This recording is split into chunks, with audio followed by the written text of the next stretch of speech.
Biografi tentang Kapitan Pattimura.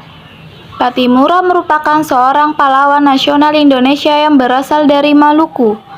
Pattimura lahir dengan nama Thomas Matulesi di Haria, Saparua, Maluku Tengah pada 8 Juni 1783. Ia merupakan putra dari pasangan Frans Matulesi dan Frasina Silahoy.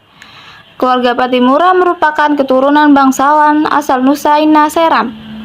Perjalanan hidup Pattimura pernah mengantarkannya berkarir di dunia militer. Pattimura pernah menjadi sersan militer Inggris. Ia kemudian semakin dikenal ketika menjadi pemimpin rakyat Maluku dalam perlawanannya melawan Belanda melalui sebuah pertempuran. Menurut sejarah, telah terjadi berbagai perlawanan bersenjata di Indonesia melawan Belanda VOC sejak abad ke-17 dan ke-18. Hal tersebut disebabkan oleh praktik kolonialisme Belanda yang melakukan monopoli perdagangan, pelayaran hongi, kerja paksa, dan lain sebagainya. Kekejaman Belanda tersebut berdampak ke berbagai lini kehidupan masyarakat baik dari segi ekonomi, politik, sosial, dan psikis. Sekian lamanya rakyat Maluku harus mengalami perpecahan hingga berdampak pada kemiskinan. Bagaimana tidak? Meskipun mereka memproduksi hasil bumi berupa cengkeh dan pala untuk kebutuhan pasar dunia, namun tak sedikit pun keuntungan didapatkan. Bukannya keuntungan, mereka justru harus merasakan penderitaan yang disebabkan oleh ngawurnya kebijakan yang diciptakan pada masa itu. Di antaranya adalah pengubutan pajak yang besar berupa penyerahan wajib atau disebut verpflichtenleveransen dan kontingenten. Selain itu, rakyat Maluku harus dibatasi dengan black code ekonomi yang membuat mereka terisolasi dari perdagangan-perdagangan lain di Indonesia. Padahal jika memiliki akses, hal tersebut dapat menjadi pendapatan yang besar bagi mereka. Pada masa sekitar tahun 1810 sampai dengan 1817 harus berakhir pada tanggal 25 Maret 1817 usai Belanda mengambil alih wilayah Maluku. Kedatangan Belanda ditolak oleh rakyat Maluku dengan dibuatnya proklamasi Haria yang disusun oleh Pattimura dan juga keberatan Hatawano.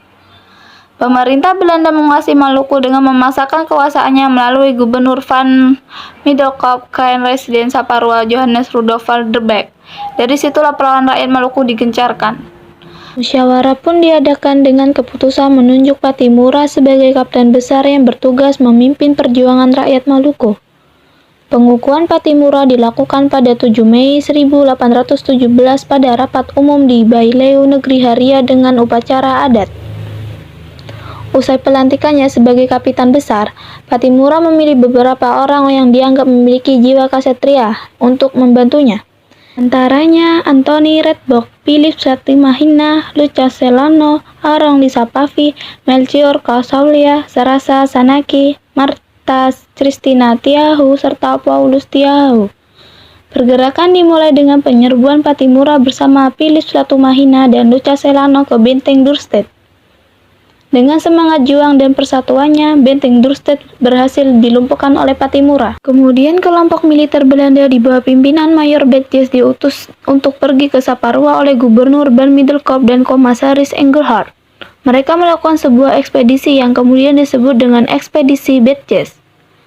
Mendengar berita tersebut, Pattimura lantas segera mengatur strategi untuk bertempur. Sejumlah 1.000 pasukan dikerahkan untuk menjaga pertahanan di sepanjang pesisir Teluk Haria hingga Teluk Saparua. Tak sia-sia, perjuangan mereka membuahkan hasil dan kalahnya Betjes berserta bala tentaranya. Kemudian sebuah rapat besar diadakan di Haria untuk menyatukan tekad semangat dalam berjuang melawan Belanda. Agenda ini kemudian dikenal dengan Proklamasi Porto Haria yang memiliki 14 pasal yang disetujui dan ditandatangani oleh 21 rajapati dari Pulau Saparua dan Nusa Laut. Lalu pada 4 Juli 1817, Orfeus de Groot memimpin sebuah armada menuju Saparua. Tak lepas dari serangan, seluruh bagian wilayah Hatawano dihancurkan. Berbagai serangan dengan bermacam cara dilakukan untuk memporak-porandakan Maluku. Hingga akhirnya Pattimura dan Philip Satimahina disergap dan ditangkap oleh Letnan Pietersen pada 11 November 1817. Tak sampai di situ, para tokoh lainnya juga menjadi sasaran. Mereka semua harus merelakan perjuangan dan gugur di tangan Belanda pada 16 Desember 1817 di kota Ambon. Atas seluruh perjuangan dan jasa yang dikeluarkan oleh seorang Kapitan Patimura, pemerintah Republik Indonesia mengukuhkannya sebagai pahlawan nasional Indonesia. Bahkan nama Patimura diabadikan di banyak tempat. Yang paling mudah ditemui, potretnya diabadikan dalam pecahan uang 1000.